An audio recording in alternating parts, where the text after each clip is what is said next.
Good day guys! Punta muna tayo kay Chris Cycle. Bale, located lang siya sa pagbaba ng tulay. Siyempre, nag-check engine kasi yung ano ko ADB. I-scan ko siya. May scanner sila dito. 400 pa scan. Ayun na, lumabas nga yung error dahil yung pagkakabaklas ng tambucho. Oxygen ang lumabas.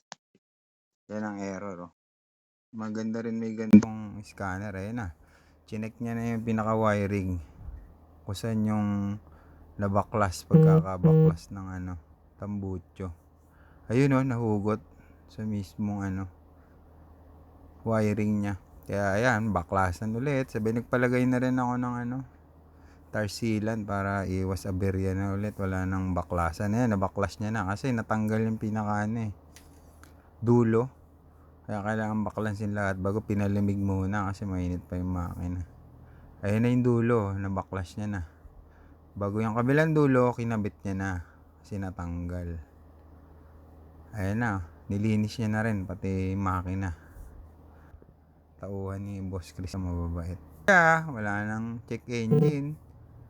Bago bumili na rin ako ng cover sa upuan, anti-kalmot. Thanks for watching, don't skip ads.